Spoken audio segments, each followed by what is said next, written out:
For years, the relationship between religion and science has been non-existent when it comes to explaining how the Earth was created. Some base their beliefs on biblical passages, while others hold to the convictions made by scientists who use factual evidence to support their claims. Both have been taught separately in high schools and colleges across the country. That was before a new course, Creation in Science, was designed to answer questions left by both concepts. This course has recently been made available to graduate students at Seton Hall University. So today, we're on the Seton Hall campus, and we're going to be asking several faculty members how they think a course like this will mesh on a Catholic campus. When you first step foot onto Seton Hall, your eye is immediately drawn to many religious symbols and icons throughout the campus. On top of being a Catholic institution, Seton Hall University also has a highly respected science department, which makes one ask the question, why link both subjects when they're successful on their own? There's a lot of compatibility between Christian faith and empirical science. And often when people believe that there is a conflict, it's because they don't have an appropriate understanding of the limits of the discipline of science or the limits of the discipline of theology.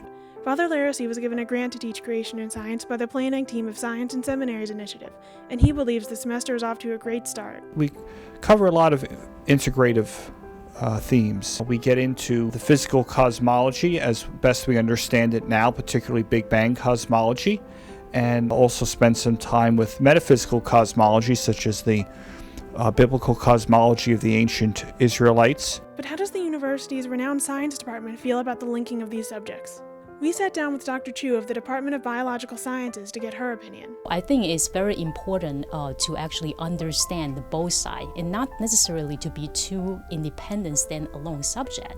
A lot of times that based on the technology events, we'll be able to learn more scientifically, but I think it's actually very interesting to actually understand both sides. Everything should come together to provide the students all the opportunities that they are able to advance to their next step in their career. The compatibility of science and Christian faith, I think, is something that is self-evident. The two disciplines are distinct, but they do have something to say to each other. So perhaps a balance really can exist between religion and science. I think it reflects Seton Hall's priority to continue this work of promoting the compatibility of science and Christian faith. With all of the hopefulness provided by Father Laracy and his endeavors, only one question remains.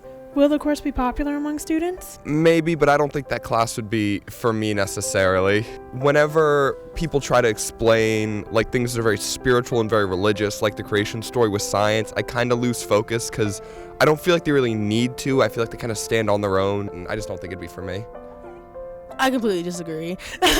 So basically, like me personally, I think they work together because it relates the real world to just the spiritual world. I think it'd be interesting because I think they do like good arguments. In my opinion, if you end up being the same person as you were from high school, then you didn't do college correctly.